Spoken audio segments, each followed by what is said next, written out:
नागपूरमध्ये हल्लेखोरांनी अंधाराचा गैरफायदा घेत 2 महिला पोलीस कर्मचाऱ्यांचा विनयभंग करण्याचा प्रयत्न केला। नागपूरच्या चिटणीस पार्क परिसरात उसळलेल्या दंगलीमध्ये हल्लेखोरांनी हे संतापजनक कृत्य केलं। जमावावर नियंत्रण मिळवण्याचा प्रयत्न करणाऱ्या 2 महिला पोलीस अधिकाऱ्यांना अंधाऱ्या गल्लीत गाठून त्यांचा विनयभंग करण्याचा प्रयत्न दंगलखोरांनी केल्याचं उघड झालंय। दरम्यान त्या 2 महिला पोलीस कर्मचाऱ्यांनी प्रसंगावधान राखत हल्लेखोरांचा प्रतिकार केला आणि या प्रकरणात गणेशपेठ पोलीस स्टेशनमध्ये गुन्हा दाखल करण्यात आला।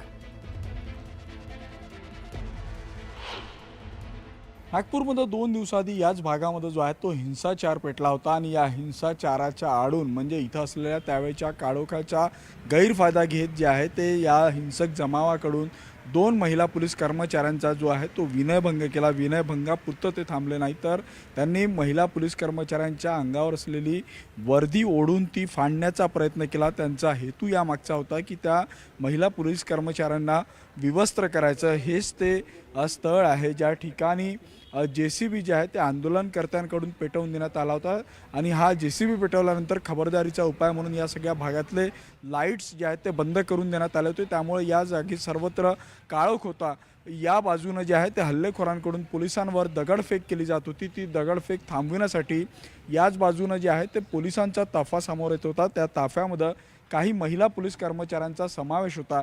सुरुवातीला या गल्लीतून येणारे आंदोलनकर्ते आणि त्यानंतर या इकडल्या असलेल्या 2 गल्ल्यांमधून आंदोलनकर्ते विटा दगड घेऊन जे आहे ते समोर येत होते आणि त्याला अटकाव करण्यासाठी जे आहे ती पोलिसांची टीम समोर येत होती। त्यामध्ये 2 महिला पोलीस कर्मचारी होते।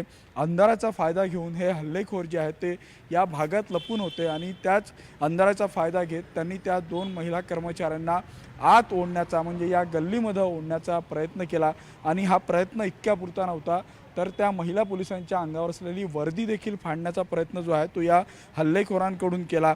ते हल्लेखोर अत्यंत उद्विग्न होते आणि त्यांनी लैंगिक भावनेतून जे आहे ते हे सगळं केल्याचं जे आहे ते आता समोर येत आहे। या सगळ्या संदर्भात आता नागपूरच्या गणेशपेठ पोलीस स्टेशनमध्ये त्या महिला कर्मचाऱ्यांनी तक्रार दिली असून त्या तक्रारीनुसार या जमावावर जे आहेत ते नागपूरच्या गणेशपेठ पोलीस स्टेशनमध्ये गुन्हे दाखल करण्यात आलेले आहेत। त्यामुळे आता या गुन्ह्याला नागपूर पोलीस गांभीर्याने घेत आहेत आणि जे हल्लेखोर या सगळ्या भागामध्ये दडून होते आणि ज्यांनी या महिला पोलिसांसोबत जे आहे ते विनयभंग केला त्यांना शोधून कडक शिक्षा देण्याचं आव्हान जे आता नागपूर पोलिसांसमोर असणार आहे।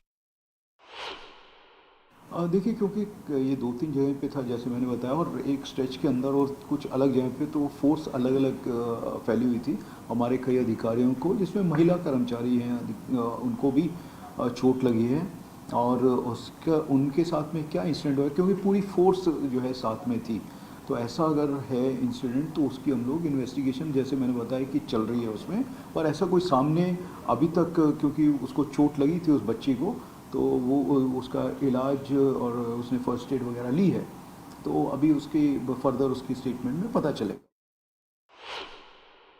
तसं कुठं काय घडलं असेल तर नक्कीच त्या बाबतीत खोलात जाण्याची जरूरत आहे। महिला कुठलीही असू द्या, वर्दीतली असू द्या, सामान्य असू द्या, गृहिणी असू द्या, मान सन्मान त्या ठिकाणी ठेवला गेला पाहिजे। नाही बघा, परवा नागपूरला जी घटना घडली त्यानंतर तपासामध्ये आणि व्हिडिओ रेकॉर्डिंग्समध्ये ज्या ज्या गोष्टी समोर येत आहेत त्या अतिशय गंभीर आहेत आणि त्याचं गांभीर्य लक्षात घेता जे कोण दोषी आहेत त्या सगळ्यांवरती कठोर कारवाई केली जाईल। दोषींना अजिबात सोडलं जाणार नाही। पोलिसांवरती हात उचलायची हिंमत होत असेल तर पोलिसांचा धाक हा नक्कीच दाखवला जाईल, कायद्याचा धाक हा दाखवला जाईल आणि योग्य कायद्यारीत्याने त्यांच्यावरती कारवाईही केली जाईल। पोलीस महिला कर्मचाऱ्यांचा विनयभंग ज्यांनी कुणी केला त्याचा शोध घेऊन त्यांना शिक्षा झालीच पाहिजे, ही माझी जाहीरपणे मागणी आहे। त्याचबरोबर पोलिसांवर कुणी हल्ले केले त्यांना सुद्धा शिक्षा झाली पाहिजे, परंतु अशा प्रकारचा महिला पोलिसांचा विनयभंग व्हावा, अशा प्रकारे पोलिसांच्यावर हल्ले व्हावेत, अशा प्रकारचं वातावरण निर्माण कुणी केलं, का केलं याचा सरकार शोध घेणार आहे की नाही हे सुद्धा बघितलं पाहिजे। आणि आता वेळ झाली की ब्रेक घेऊयात। पहा फक्त न्यूज 18 लोकमत।